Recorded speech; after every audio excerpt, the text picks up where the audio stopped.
Hello, and welcome to Get Recc'd. I am your host, Stephen Falgout. And I am your other host, Don Falgu. Get Recc'd is our podcast where Stephen and I, two siblings, get together and recommend a piece of media to each other, be it a film, an album, a game, or whatever else.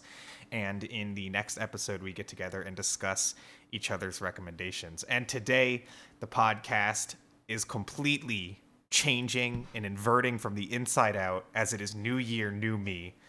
And Steven and I ourselves have also inverted from the inside out, and we are now new humans. And this is a very brand new Get Recc'd for today. And as with every New Year, New Me, we are looking at some pieces of media which also similarly had some grand change from either being bad to good or good to bad, just as you can determine whether our podcast has gone from good to bad or bad to good over this holiday season. Yes, we are actually completely different people. So I know that I said I was Stephen Falgout, but I'm not that anymore. It's I'm a new, better Stephen. a new My you. name's officially Stephen 2.0. Yeah, well, I'll just be All right referring now. to you as Steven without the 2.0 because I think it's it's a little bit of a mouthful, but it is implied. The 2.0 is always implied, like a parenthetical, Steven parentheses 2.0. That's how I'll treat it. Yes, and I think it can, I think it goes without saying that both of us in the last year blew up and pretend like we don't know nobody. And now in our new forms, because we literally blew up, like our old forms exploded. And from the ashes of our old forms, like a phoenix, we rose. And this is the new us. Yes, and as with the Phoenix, the ashes were the every old episode before this one, and they were all just trash, like ash, because those two words rhyme, so they were garbage. And then now we are a beautiful Phoenix, and Get Recc'd becomes the great podcast it was always destined to be. Historians will look at this particular episode and will say this is when Get Recc'd went from bad to good. Episode 78.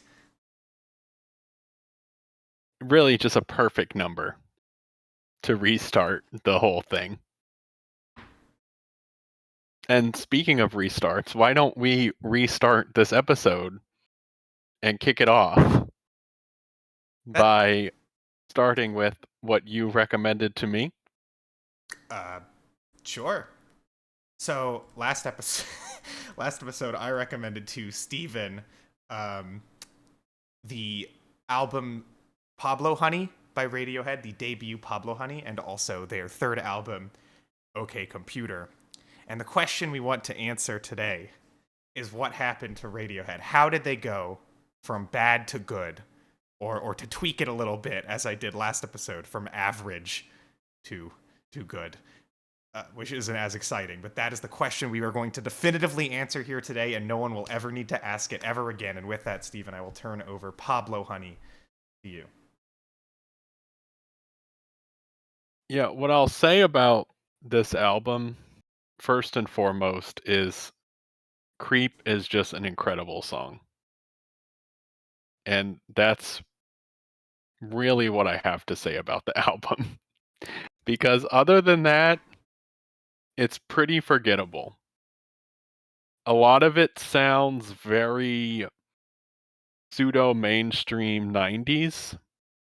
Like, I feel like you could absolutely put this alongside a Gin Blossoms, those kind of like Matchbox 20.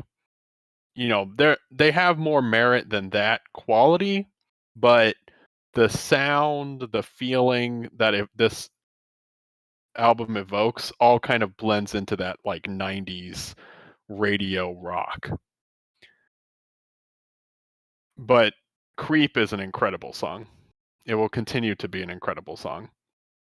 And it's like hard to talk about the rest of this without just kind of middling through it. I mean, a lot of it you can feel like comes as a outcome of 80s rock, like 80s anthem rock. Like I feel a little bit of influence from like a U2 or bands of that nature, and none of it is really done that well, or the instrumentation is really good here, vocals, guitar, everyone's, you know, composing these tracks in a way that's very good, but it's none of it really sticks out or grabbed me in any particular way. I think, what you said, like mediocre to good. One thing that, and I think we mentioned this before, typically on our episodes, we don't convey our feelings towards a piece of media before we start talking about it the next week. In this case, with this format, we do that. And I think that, your feelings on this, that it's kind of mediocre at best, I 100% agree with. Um, for the most part, it's an enjoyable listen, but it's not something that I would really go back to, or I feel like is even a good foundation for what ultimately becomes a powerhouse of rock. Well, I don't. It's just I don't feel like there's really any reason to listen to it. Is the main thing. It's like it isn't a bad album, and when you say instrumentally and compositionally, it's good. I suppose it's good in the sense that everybody is capable. Like it's capable, right? That's what that album is. It's capable, and it just doesn't really ever surpass that aside from Creep. It really is like an album built around a single, and it doesn't have much else going for it. I mean, I will say, like, there are I think the opening track, You, is a pretty solid cut.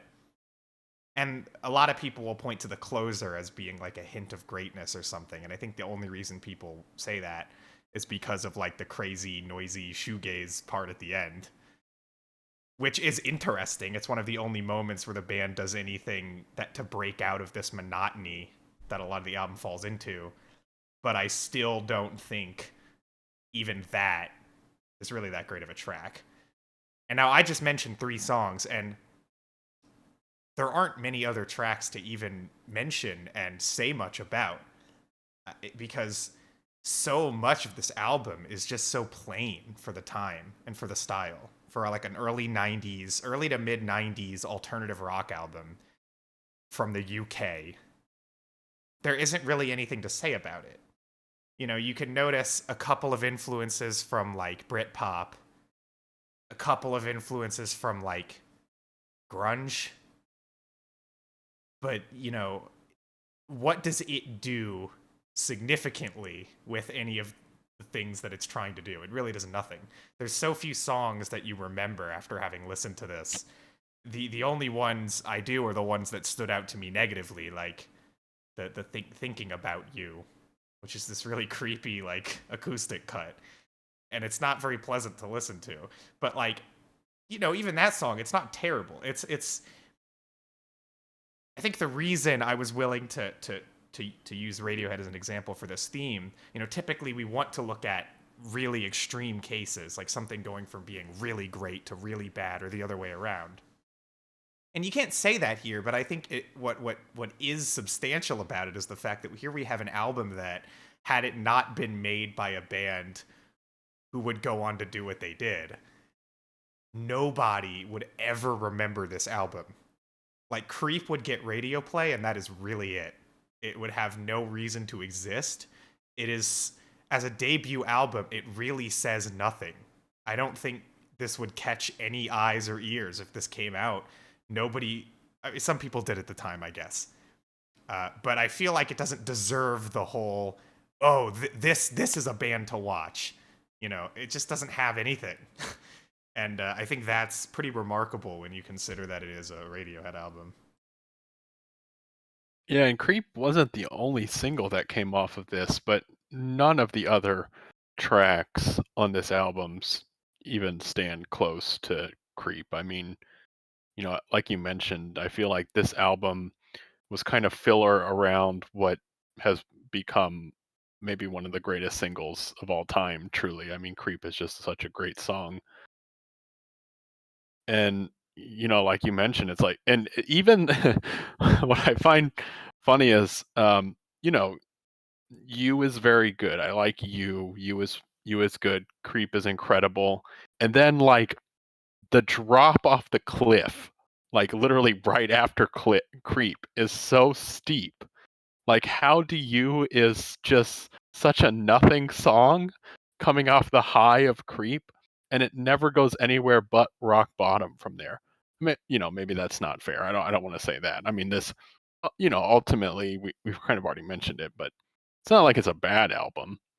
We've definitely heard much worse music on this podcast and just generally than this. I mean, I'm sure if you got this album in 93 and played it, it was still kind of different from everything else that was being played, as if you weren't listening to some of the grunge or indie rock scene.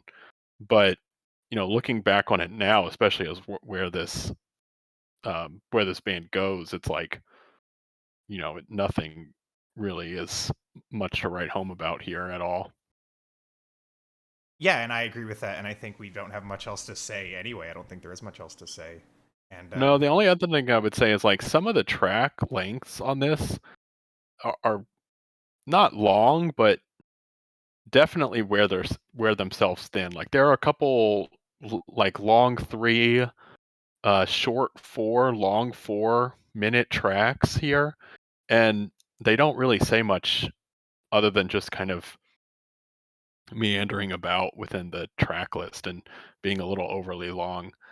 Um, well, which it, is an interesting dichotomy from probably what we're going to be talking about coming up here and like going on into their um, into their album, like whatever you call it, discography. Well, like, discography. yeah, no, I mean, I agree with that. It's funny because a song really does fail if it becomes boring in a 4 or 3 minute runtime. I mean, that's just pathetic. And I agree, it does happen. Um, a lot of these songs, like if every song was like 2 or 2.5 minutes, I think this album would be more listenable. But like just the extra 30 seconds or 60 seconds is too much.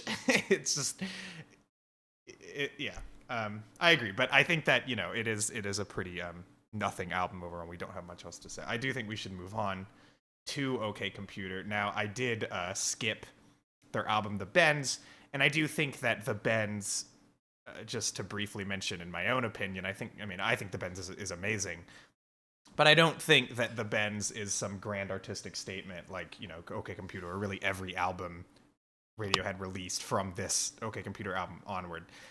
The Bends is like a really great alt rock album. It basically does the kind of album that Pablo Honey is infinitely better, and maybe once or twice or a few times hints at what Radiohead would do on this album. But I think that the enormous gap in quality becomes especially clear and especially mind-boggling when you skip the Bends. And with that, I will let Steven talk about OK Computer. Yeah, listening to this album, it is, and this is really just where this format of Rex shines, but it is like mind-blowing, mind-boggling that this album came from the same band that created Pablo Honey. I mean, there were definitely, little bits and pieces in Pablo Honey that you can kind of see like would have propagated into something more, but this album is just a masterpiece. I mean, every track on here is engaging and tight. There's experimentation, but not so much that it starts to feel like bigger than itself. It's such a product of its time, like just the album title, OK Computer, and a lot of samples of like Microsoft Sam or like, Stephen Hawking's electronic voice. Like those things are such a product of like the www, the .com boom. And that's interesting and that's saying something. And all of the tracks here have something to say, whereas Pablo Honey, most of the tracks weren't saying anything at all. I mean, I look at tracks like Karma Police, Airbag. I mean, I could literally list every single track on this album, even Fitter Happier, which is like pretty much just Microsoft Sam or kind of that like robotic vocalization for like 2 minutes. And that is more interesting than anything coming off of Pablo Honey.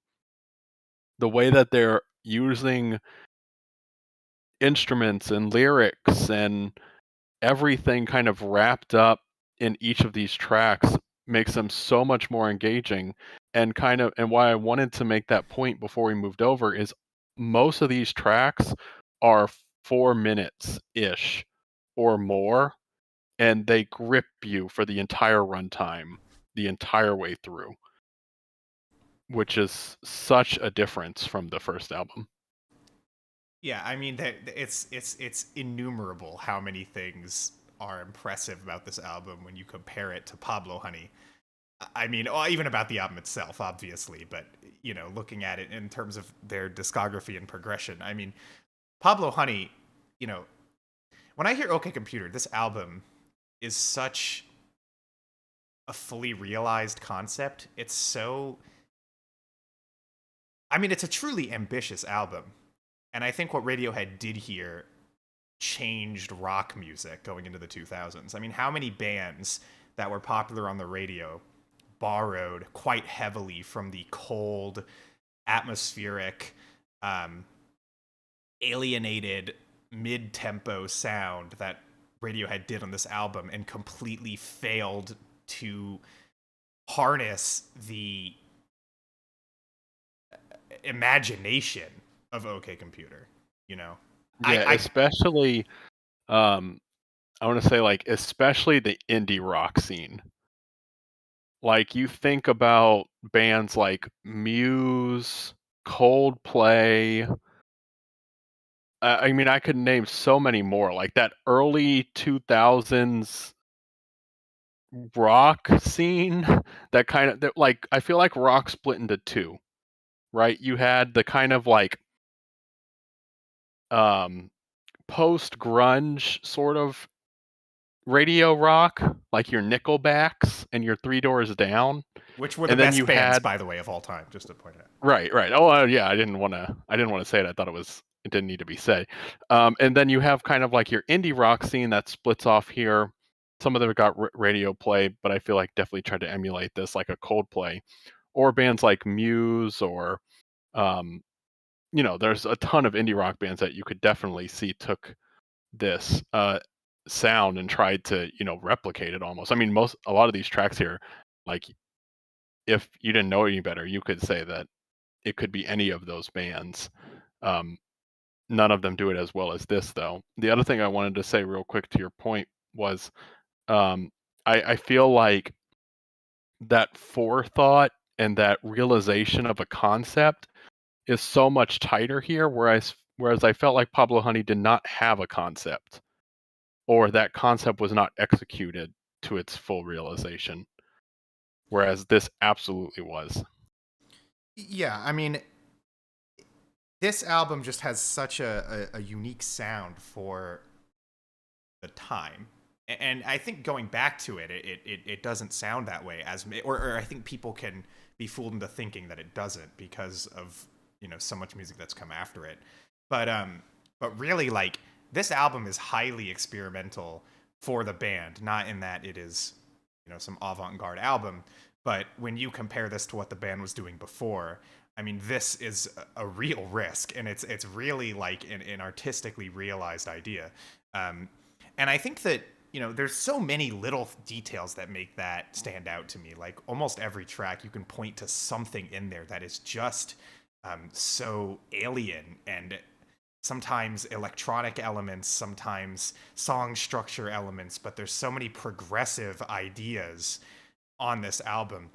The opener, Airbag, I mean, the way the drums sound electronically sampled and the bass line stutters around them, it sounds like an electronic piece done with rock instruments. And it's so different, it's so unique.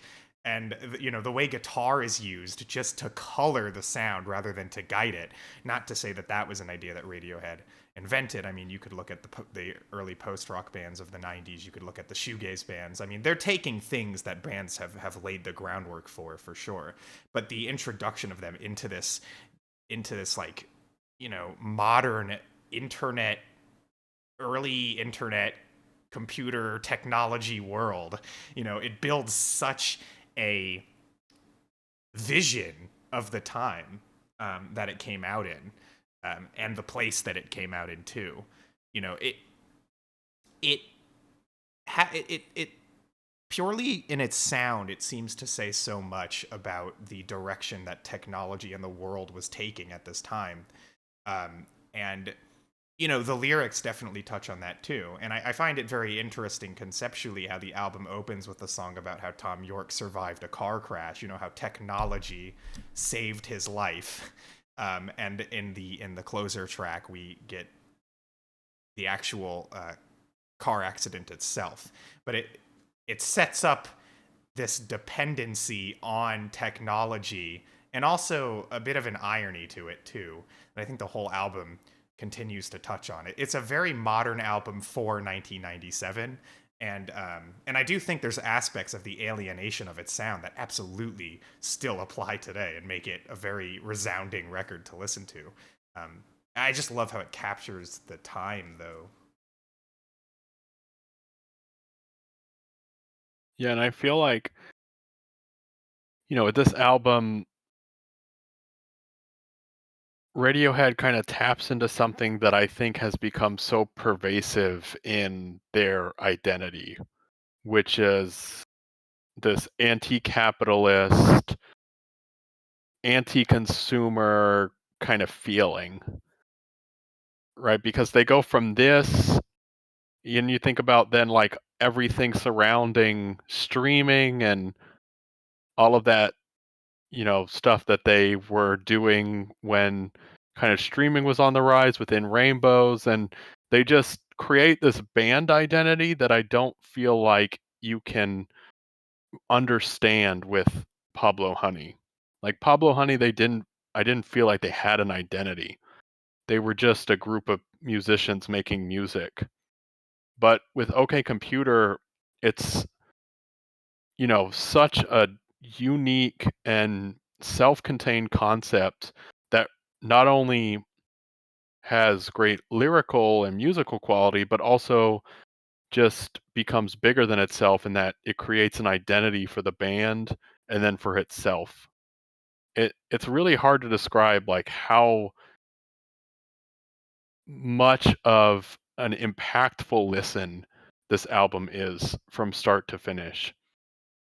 It's very rare that I feel like we listen to something on this podcast that has that kind of impact to me personally. This is one of those things where I feel like it's just it's incredible to listen to from start to finish. Yeah, I think one thing that makes the album so great is just how satisfying every song is.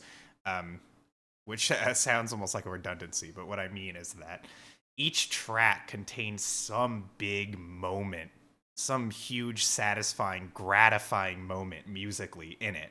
No matter how subtle, it's always there in every single song. And I think that's why the 4-minute lengths and the general mid tempos and the coldness of the sound translates so well.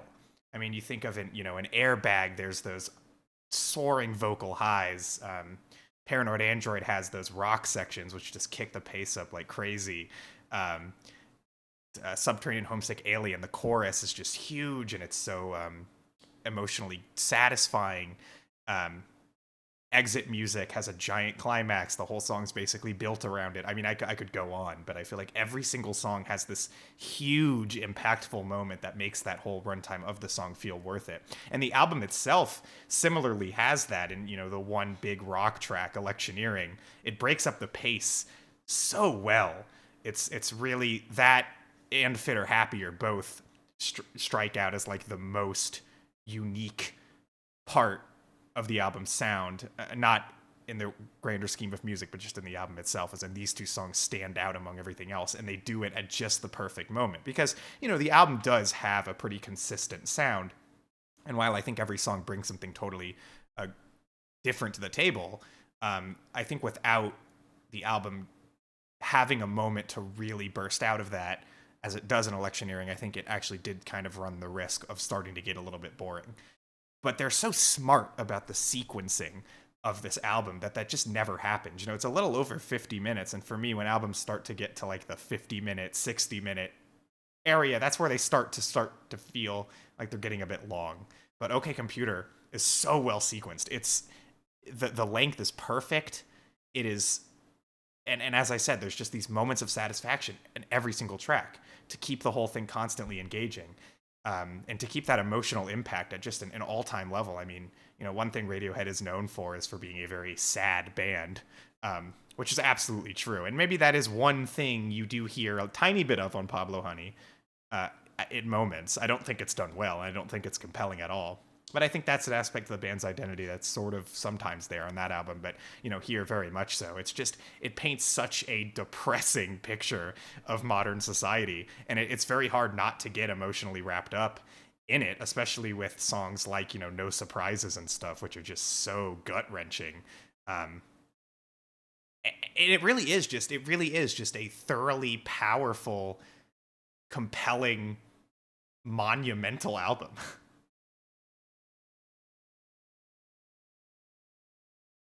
And I think with that, we could wrap it up.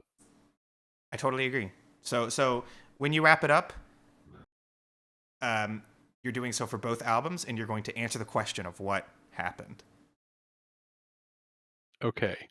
So, starting with Pablo Honey, we talked about it here already.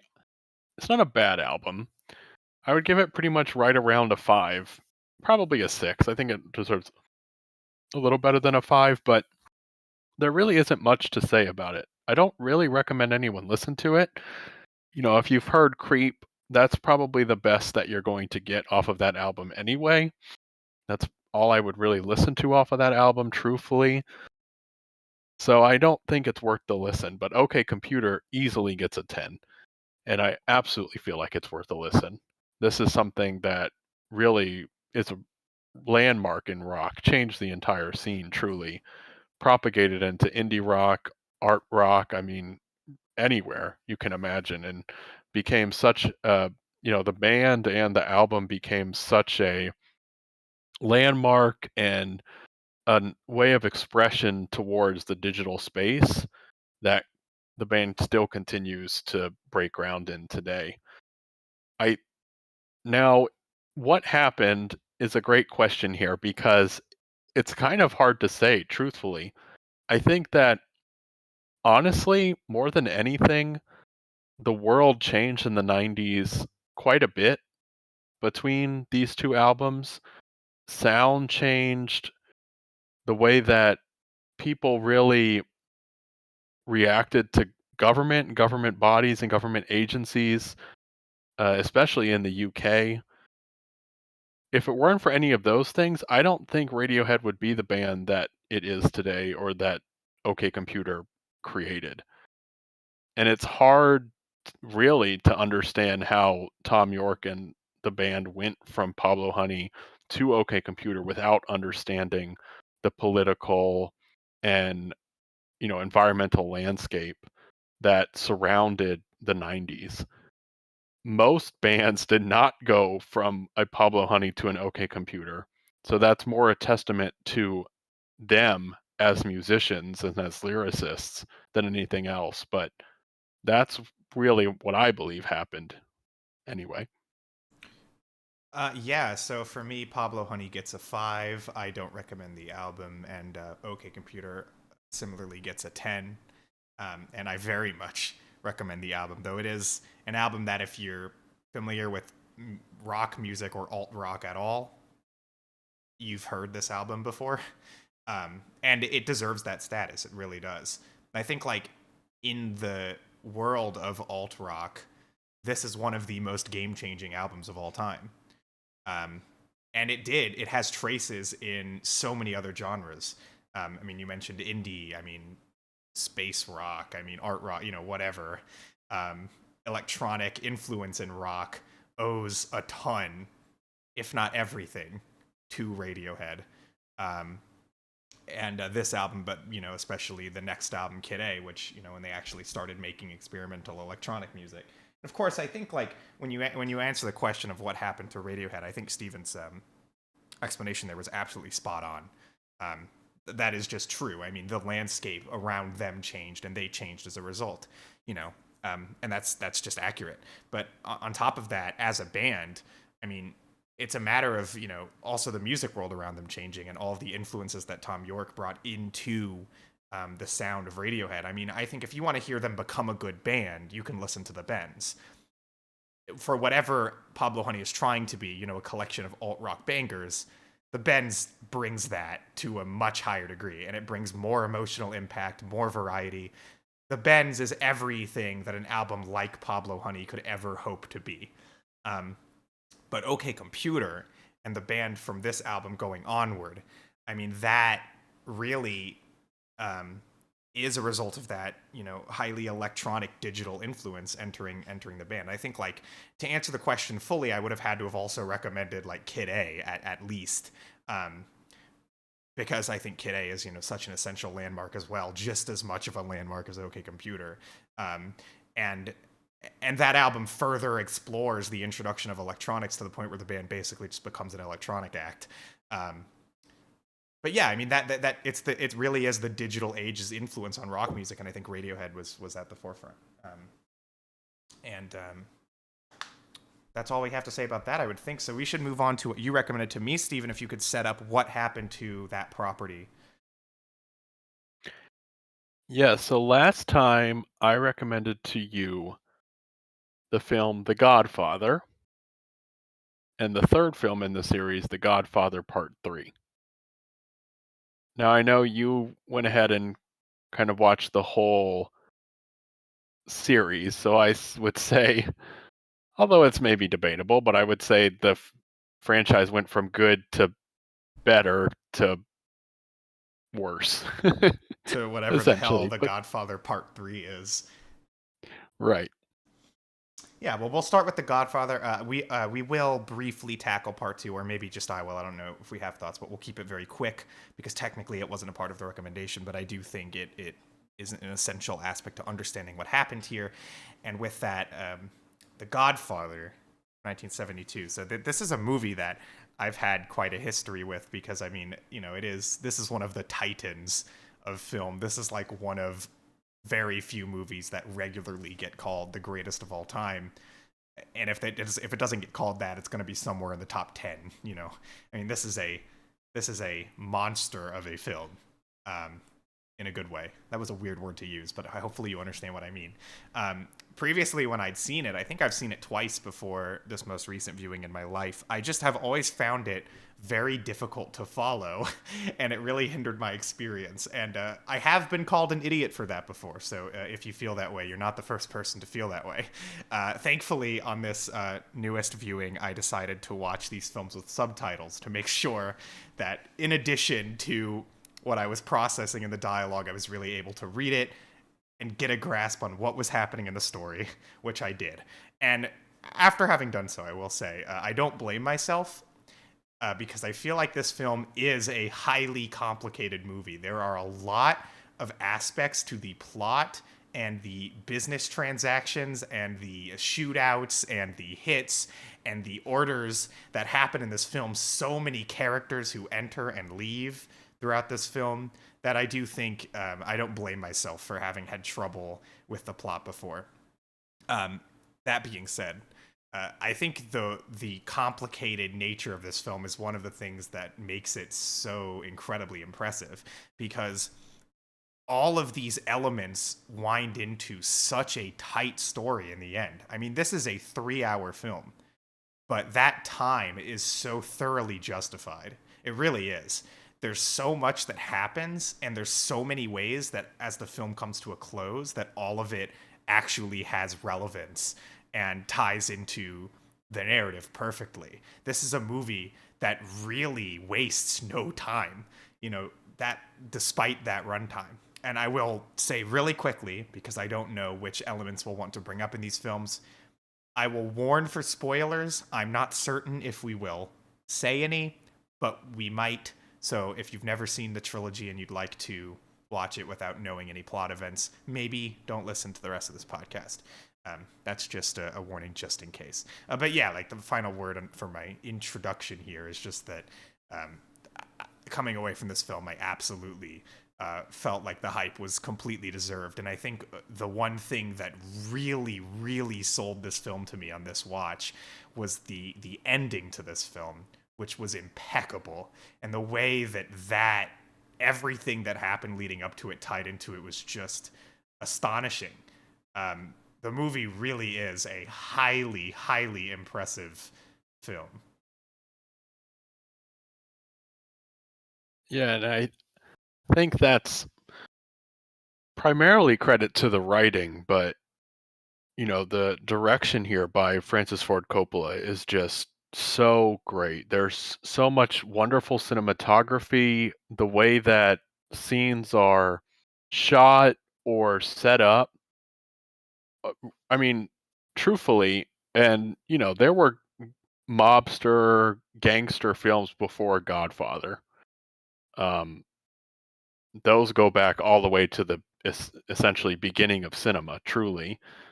But The Godfather really solidified itself as a true mafia movie. I mean, it every aspect of this film is so intertwined with, the characterization, the cinematography, as you mentioned, the setups for hits or, you know, small plot points or small conversations between characters that mean more than what they're actually saying.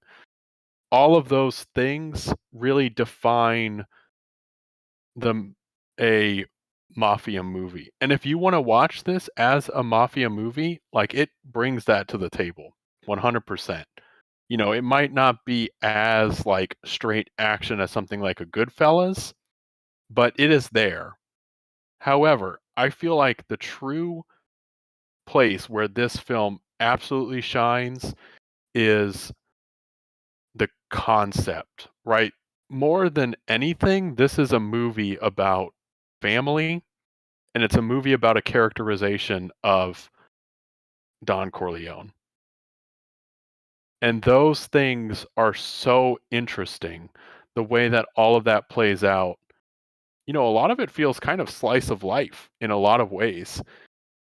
There is always something that is happening that is to the credit of the plot or in accordance to some, you know, s- mafia scheme that needs to be going on. But more than that, it's just the relationships that you're, getting to know and understand. And you feel for these characters, even though morally they are not on necessarily the right side of the law. Those relationships are so powerful. And, there's so many different layers to that too. Each of these characters is kind of morally gray or worse, but then they also each have their own vices and flaws that make them layered on top of that you either grow to like or to dislike. You have they're all kind of villains, and then you have your villains, I guess is Yeah, what I'm saying. yeah. And all of that is so interesting. Yeah, and I think the centerpiece to all of that is the character transformation of Michael Corleone in this film, which is really the central plot element. I think of all things, that is the most important aspect to the plot. That is what the plot is most centered around, and it does take a while for you to realize that is where the movie's going. But to see, you know, the comparison between Vito Corleone, the original Don, the famous Marlon Brando performance, and then Michael Corleone essentially becoming that same person through circumstances that make it hard to condemn how he gets there. I mean, his actions are very easily condemnable, and the film condemns it too, um, with the final shot. Um, but but the motivations are so understandable and genuinely justified, and they tackle this throughout the trilogy. But the idea that Michael turned into this because he had to protect his family, and in a way that isn't wrong. There is an aspect, however, also of vengeance to it, which is one thing that I think the films really make condemnable. Is And maybe the big difference between Vito Corleone and his son is that all of his sons are much more concerned with getting vengeance, which is something that almost destroys the family. So you have, throughout this film, we weave this narrative to show what destroys the family and to see that it is going to continue into the future. And that's really what happens throughout this film. And I just found that to be so well done.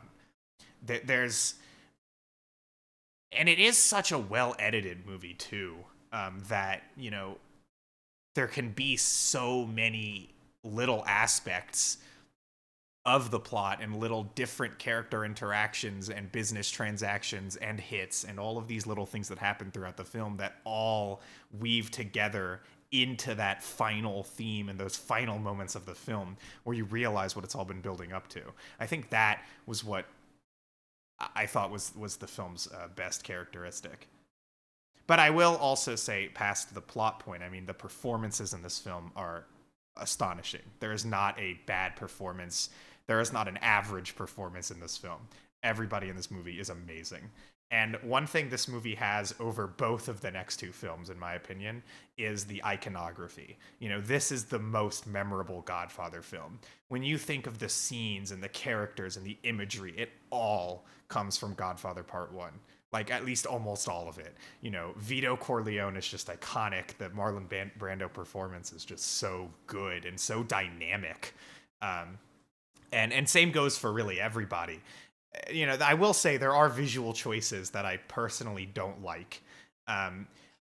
This film has this sort of golden yellow look a lot of the time. I'm just never a fan of that kind of color in a movie, like a lot of yellow. It's very rare that visually appeals to me, and I do find it a little bit unappealing throughout this film. And it also is a very dark film visually, as in the lighting is quite scant in a lot of scenes. And I think more so in this film than in the second one, that choice ranges in quality for me. Sometimes things just get so dark, it's kind of hard to see. And while I get the thematic element, I did find that a little bit questionable. But all of that being said, you can't deny how iconic and groundbreaking of a look it is. And it really is one of the major stepping stones, if not the only stepping stone, into modern filmmaking. Like, that influence from this film is felt in so many films after, even to this day. And watching through it, that was another thing that really caught my eye, was some of these shots and some of these edits and some of the use of sound is so modern. That it's really quite a spectacle to watch today. Yeah, and with that, I think we could maybe quickly talk about Godfather Part 2. Yeah, we'll get right to it. I wanted to mention one more thing that I personally didn't like about the first Godfather. It's kind of minor. I said that there was no wasted moment, but I kind of lied, because I do feel like the opening wedding scene drags a little bit. Though I get the point. There were a lot of shots and extra shots of the wedding and the dances and the music playing that felt a little bit superfluous. Such a minor criticism overall, but that's the only thing. I felt like the opening to this film still hasn't won me over all these times that I've watched it, though there are great moments in it. I think really where this film started to just take off for me was in the second half. And that was where everything really fell into place for me. So that's the one thing I wanted to make sure I mentioned. But yeah, we'll talk briefly about two. This on the day of my daughter's wedding? How could you? Sorry. Well, anyway, this film, let's keep it to one talking point from each of us about this movie, and we'll just move on because it technically wasn't recommended. So I will be, try to be brief and get all my thoughts out as fast as I can. For me, this was my first time watching The Godfather Part 2. I personally preferred it a little bit to the first film, and I I know everybody has their opinion on that, and I know that this, it's not a hot take for me, so no one's going to get upset about that. But yeah, for me, I thought this was a little bit better. Um, I will say where it falls short is in the iconography. I don't think this film is as memorable or nearly as standalone as part one. This film, in order to watch it, it requires you to have seen the first one. There is no getting around that. But where it takes these characters, the drama, the performances, and even honestly the filmmaking in this movie, I just thought were better. Not by a lot, but by a little bit. Some of the visual choices that the series is known for, I'm still not the biggest fan of. I think a lot of the use of yellow in the past scenes wasn't really my favorite thing, but that's the only thing that I can even criticize about this movie. I mean, the direction, the characters, and the drama in this film was taken and was just incredible. I think it did absolutely everything right coming off of the first movie. Seeing Michael Corleone and the destruction of this family was just amazing, and there were so many just shocking, surprising scenes all throughout this film. The cinematography was just consistently excellent, the editing consistently excellent, which really puts it right up there with the first film, I guess, in that sense. And maybe the first film had some shots that stand out in my mind more, like the Statue of Liberty behind the cornfield, Vito Corleone behind the desk. Maybe it does, but on the whole, I felt like this movie was just more consistent in that respect. I also found it a little bit easier to follow, certainly on a first watch. And the one other thing that I wanted to say about it is slipping, so I might just have to leave it for the finale. Yeah, it'll come back to me later. Yeah, and I think, for me, on any given day, I could say one is better than the other, but this is just also such an incredible film. I mean, the parallel between the rise of Vito and the rise of Michael, which is like the whole concept of this movie. You're seeing like a Robert De Niro younger Vito kind of come up to where he becomes a Don, which would then be the first movie, like as a flashback in parallel to Michael, kind of in that same rise and structure, is just incredible. And I mean, both of those actors as supporting actors or as dual lead actors, however you want to think about it, are incredible in their roles.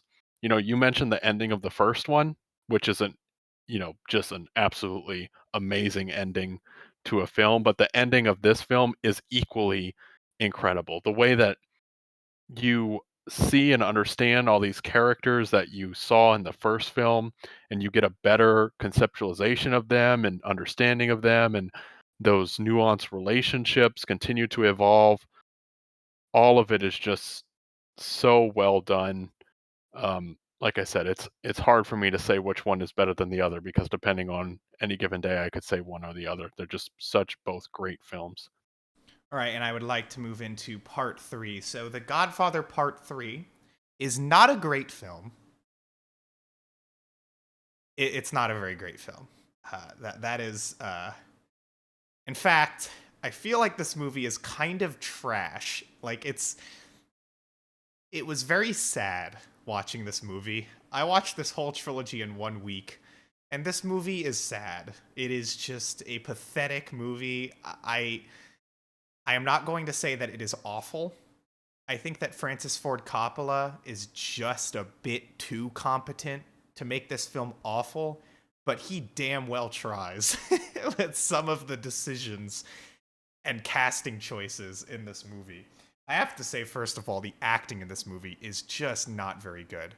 Even from Al Capone and some of the legacy actors, it's at Al best Pacino, you mean? Al Capone. Al Capone. Yeah, Al Capone in The Godfather Part 3. I'm sorry, Al Pacino, yes. Dunkachino. Anyway, yeah, it's wow, that was a terrible slip. His acting is just not up to snuff to either of the last two. I mean, it's really not even that great of a performance, period. Like, it's okay. And there are scenes where he shines, but most of it, it's so weak. It's so, like, you know, I get that he's an older man in the story here, and he definitely has his character has softened up and all that, but it just doesn't feel like the same guy.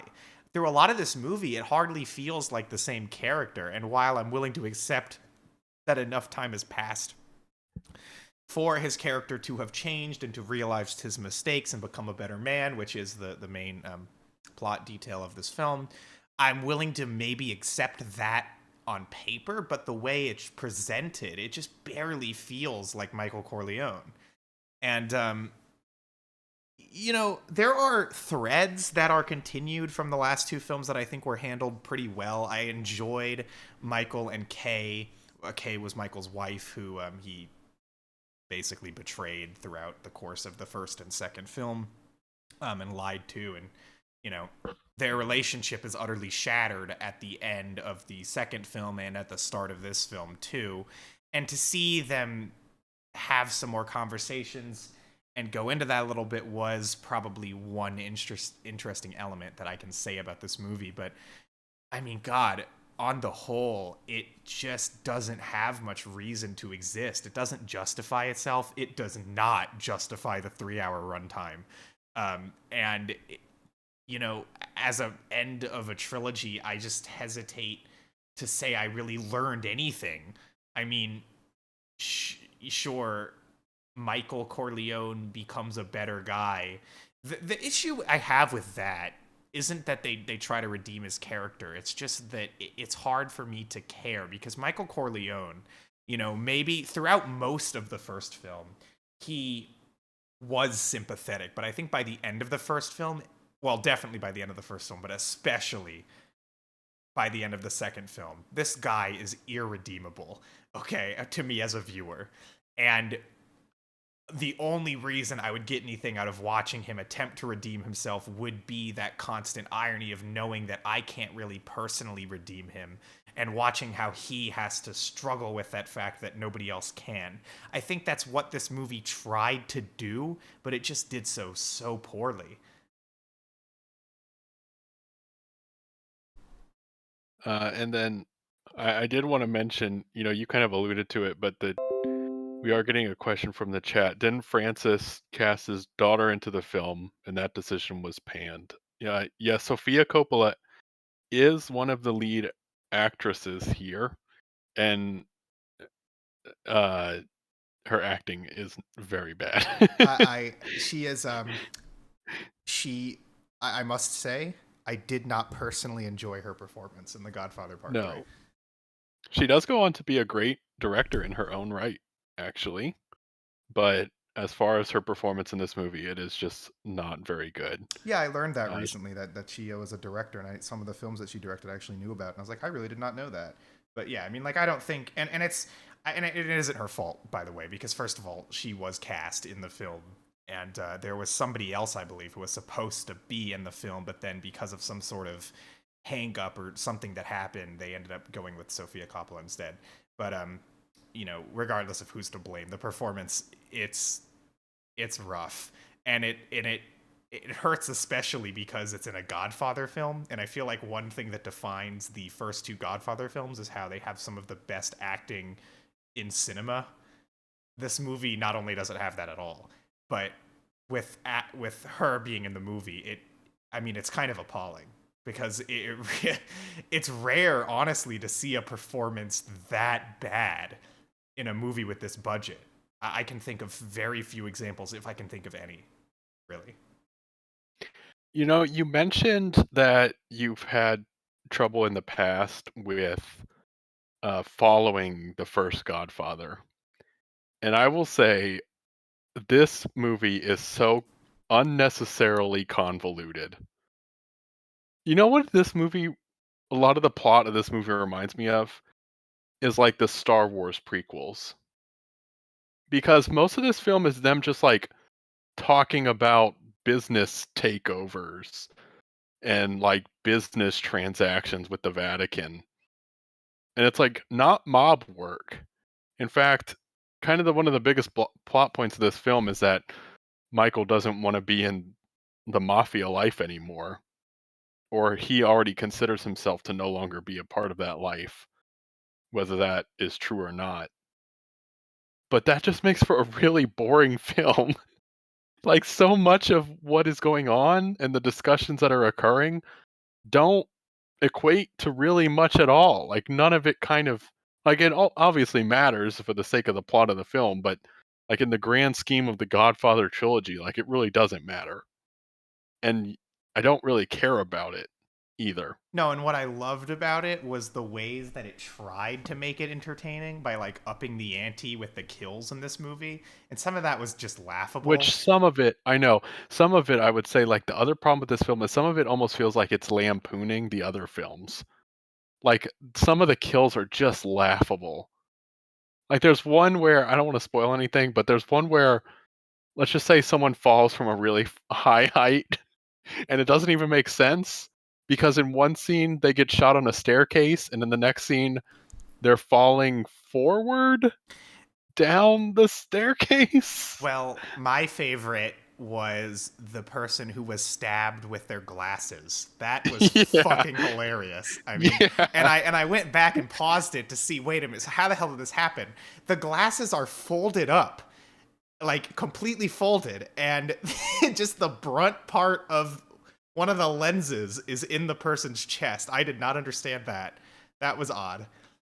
Uh, but I mean, to me, the goofiest one, aside from the glasses death, that was I couldn't even believe that. But the goofiest one is the one where there's a hit involving a helicopter. Like they fly a helicopter in and gunned, and I was just like, this is a mafia hit. Like this is the most advertised mafia hit of all time. Like who's not gonna notice this? Who's not gonna trace this? It was insane, and it felt like it really abandoned a lot of what made the death scenes in the last two films so amazing, which they were, and I didn't even mention it.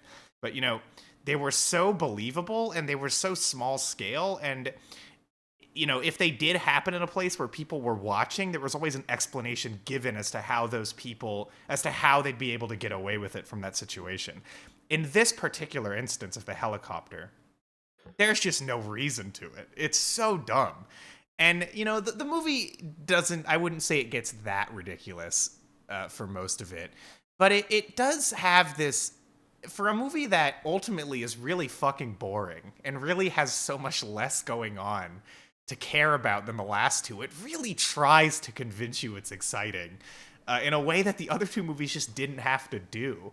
And I just found that funny. I mean, even the entire climax of this film in the opera house, it just drags for so long. Like, it wants to be so epic, and it clearly is trying to mimic a little bit of what happened in the finale to the first film. But it's just doing such a poor job of recreating that intensity. It was, and it just, when I think the film got really hard to follow was during this scene, because all of a sudden a bunch of new hitmen and characters just come out of nowhere, and all of a sudden we're following like three different hits going on at once, and we're having to track who's the good and the bad guy, and it's just so hard to tell. And there were characters who died, and I was just like, who even was that? It was very strange. And you know, for a movie that's 2 hours and 50 minutes long, I feel like there were plenty of moments to go into that a little bit more that were instead spent on just kind of a bunch of bullshit and like a weird incest plot, which we didn't even mention, but Sofia Coppola is indeed involved in an incest plot, which I have to say is a little Oh, bit yeah, I didn't even suspect. think of talk about that yet, but what in the world? Yeah. Anyway, yeah, I would say that so if I'm thinking about this film, I there are some moments that stand out. There are some pieces where I feel like Michael's character progresses. I think one of those as a standout feature is when Michael confesses. I think that's very interesting. And the idea is okay, but what's so odd to me about this film is Michael's character is so flat, I feel like. Like I said, a lot of this is kind of an more of an introspection into Michael and in this kind of final days of his life. And there are parts where like he randomly has a heart attack or something and it doesn't really matter. But like for the most part, like Michael's character does not arc at all or even kind of like follow a downward slope like maybe a Vito did in Godfather 1. Right? Where Michael's character starts at the start of this movie, where he kind of ends at the end of this movie is a solid line, truly. There's a part where he's like, and probably the best line of the film, where he goes, I thought I was out, but they pulled me back in. And you're like, oh, okay, here it comes. Like Michael, like you've got to him now. We're gonna see him kind of like live out those final, like his final dawn days.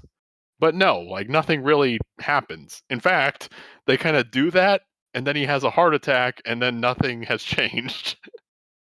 Yeah, And no, that's even absolutely true. even like the climax of this film, where there is something very, very impactful that happens to Michael, we don't even get to really understand what that means for his character, because then there's, the final shot of this film is like almost a direct, although much, much worse comparison to one of the final shots of the first Godfather. Honestly, the end of this film is just terrible. Like, what the heck even is that? Oh yeah, no, really. And I think what makes it even more terrible is a particular character who dies, the way in which this character dies, and the performance that is given of their death is really funny, and it doesn't help. Yeah, and not just that, but like all the performances surrounding that are just so Oh yeah, more humorous than anything else. it is. This movie is just a big a big cash grab ultimately, and it's really readily apparent. I mean, it doesn't feel like Yeah, and I anybody would here say, wanted to even be in it. yeah, quickly on that, I haven't mentioned this yet, but I think that for me is definitely felt by the fact that this movie came out in 1990, which I didn't even know until I watched it again for this podcast.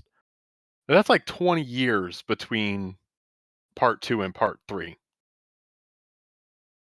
Yeah, which and is another reason why I feel like this is a Star Wars prequel. something that I felt like I noticed that I pointed out while watching it was that it feels like a movie that only exists so that theater audiences in 1990 could go see a Godfather film. I mean, that really and it has, it has the package and the presentation of a Godfather film, but none of the quality. It's really just as I said, it was sad. And before we get to wrapping it up, I would like to bring something up that I think I realized. So I think it was when we were talking about 2001, but I remember that you'd said that you thought that Kubrick went on to make like bad family films, and I realized after researching this movie and such, I think you were thinking of Francis Ford Coppola, because I didn't know this before, but I don't know if it was before Godfather Part 3 or a little while after, but like Francis Ford Coppola directed a movie where Robin Williams is a child in a man's body. And was it Robin Williams? And like Francis Ford Coppola directed like a bunch of like really, really like not good, or at least the reception for these movies is not good this entire time. And then all of a sudden does The Godfather Part 3 and whoops, it's not good either. Um, but Yeah, you're talking about Jack. Jack, yeah. Yeah, I don't know if you were thinking of Francis Ford Coppola when you said that, because it definitely wasn't Kubrick, but if you were, um, it makes sense seeing that the director trajectory, because when he directed part 1 and 2 and then Apocalypse Now and stuff like that, like this was a director at the top of his game and one of the best in the industry, and now look what this is. I mean, this is a film in one of his most acclaimed series, and it just doesn't have anything to it. It's just, and it's sad. It really is sad.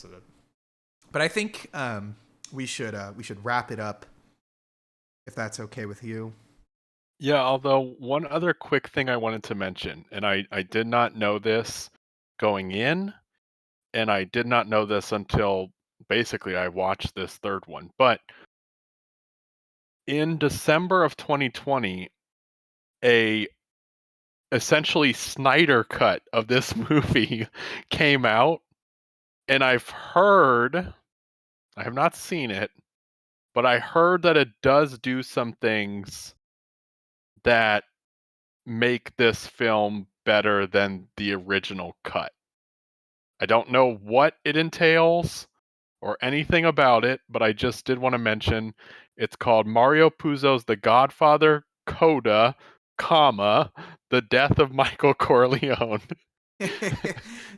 So again, I don't know what it is. I just know that it did come out. We did not watch that for this podcast. And maybe it would be interesting as like a re-rec or something to see that Oh one day. God, don't ever But make me sit through all 3 fucking hours of but Godfather Part 3 again. but that did come out in December 2020, Well, so I just wanted anyway, to mention that.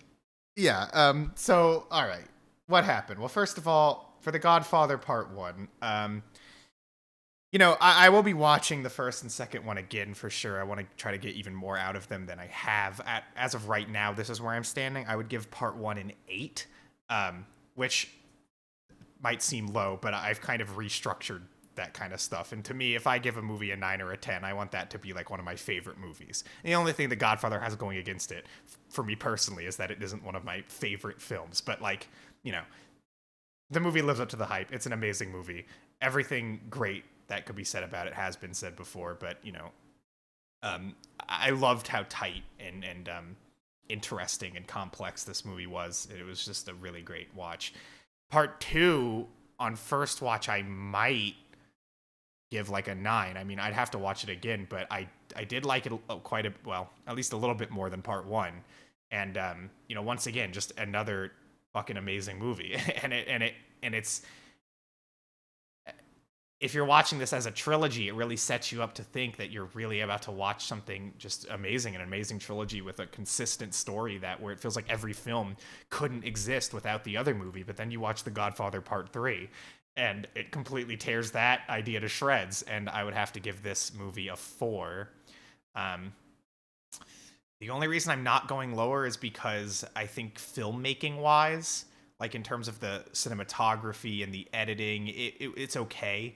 Um, I still think, like, comparing to the first two movies, it's really nothing in comparison. And, like, you can see Francis Ford Coppola's directing skills have greatly degraded, but it carries the aesthetic of a Godfather movie, and I guess I liked that about it. And there were scenes occasionally that I thought were good, but really overall, it's just a trash movie with some stuff in it that really is abysmal. But on the whole, it's a big waste of time. And even like for a trilogy, it's a big waste of time. And honestly, it's hard to even see The Godfather as a trilogy because this movie so clearly doesn't have a point to exist. It just really doesn't. When I look at what happened, I mean, really, what happened was a cash grab. I mean, that's what happened. Like, it's pretty obvious. It's pretty obvious that this film was made to be a big hit for Paramount. It has no reason to be a movie, and that's why it came out so bad. I mean, the story is just not good enough. The acting is not good enough. Everything about it is not good enough when it isn't just fucking terrible, which it is at points. And you can just see that this movie shouldn't have even happened. The Godfather should not be a trilogy. For almost 20 years, it wasn't, and it was better off that way. I think as a part 1 and a part 2, the first two films, I mean, they're untouchable, but also they work so well together. They're so essential to watch together. That having this third film tacked on and it being as long as it is and everything, it's just not worth it at all. Oh, and I recommend the first two films and not the third, obviously. Yeah, and for me, Godfather 1 is just a landmark of cinema. I mean, it is definitely one of my favorite films, easily within the top 10. Um, it's hard because it's like I mentioned, any given day I would give 1 or 2, my top spot for, between the two of them. So, I'll give Godfather 1. No, I have to give it a 10. Like, for me, Godfather 1 is a 10, easily. I mean, I think it is a must-watch. I think it is a landmark of cinema. It did so much for the film genre at the time in so many different aspects, and it's still just so enjoyable. It can be slow. I will say that for sure. Um, it needs that full runtime, but it can slow down. Like I mentioned, it's not like a, action-packed gangster movie like some others may be, but everything about it I think is just incredible, and I highly recommend it. Godfather Part 3, I do not recommend. I don't think there are many, if any, good qualities about the movie. I think that it doesn't, I wouldn't say it goes so far as to, throw character arcs or development into the trash necessarily. I think that, if you like the Godfather characters, those characters are still here and it's fun to see them again, but I don't think it says anything interesting about them or really helps propel them in any meaningful way as Godfather Part 2 did to Godfather Part 1. Godfather Part 3 just kind of exists and it introduces characters that you don't really care about, and then they become very impactful characters and you don't really care, even at the end of the film. In fact, and we didn't mention this, there's a really important scene in this movie with a character that gets introduced in the movie. I mean, a very, very important scene, and it happens like pretty much right near the end, and it doesn't really go anywhere. Um, in a way that is kind of confusing. And that's what I would say about this whole movie. It's just confusing. Why was it made? It was absolutely made to be a cash grab, and it feels that way in a lot of ways. Even like the nature, and we talked about this, the nature of the hits, there just seems so much more like explosive and they seem so much more bigger and they're bigger than themselves. And a lot of times it's just laughable more than anything else. I give this movie, I mean, I'm probably with you. I give it like a 4. I wouldn't watch it again. To me, Godfather is Godfather and Godfather Part 2. This movie didn't need to exist.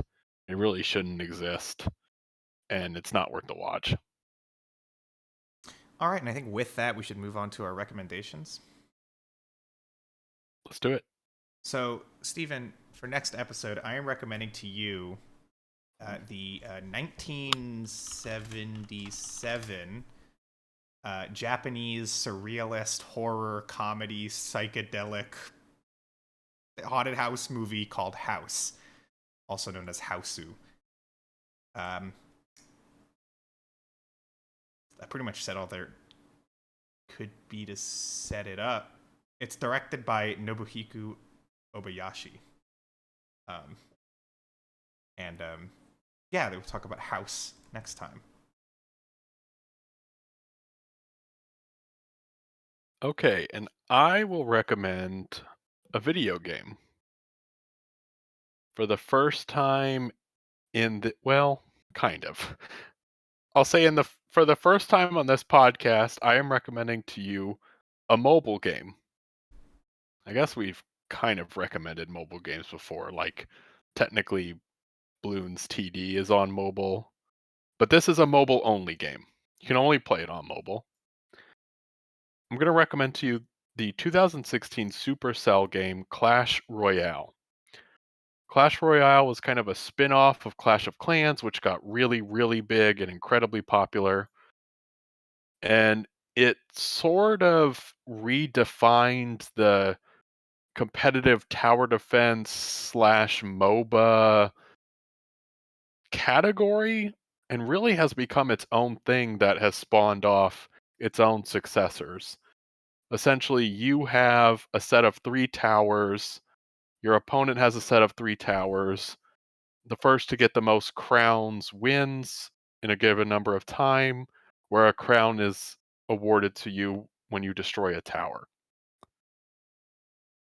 But it also includes a card-based deck building component, where as you play, you're unlocking cards. Those cards are put into a deck, and those deck of cards you're actually playing on the battlefield as your troops, which automatically go to the other side. So next time we will talk about Clash Royale. All right, and I think with that, pretty much wraps up our episode. So as always, I would like to tell all of our listeners on Castbox that we also stream these episodes to YouTube at the YouTube channel Casting 404. Each time we do these episodes, we actually stream them entirely live. You can hang out and chat, and if you're one of the very lucky few, we will acknowledge your existence. And if you are listening on YouTube, we are on Castbox. Castbox, you can download the Castbox app and listen to us on the go. Just Get Recc'd on Castbox, and I try to put these episodes up on Castbox, but sometime between the stream and the next episode. And I think that that's pretty much all that I have to say.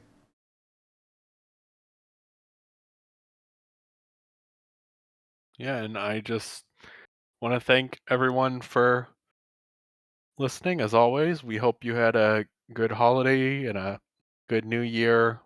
And now that we're all new people, maybe we can enjoy this one. Yeah, and that's all that we have to say. So, with that, those were our thoughts. Those were our recommendations.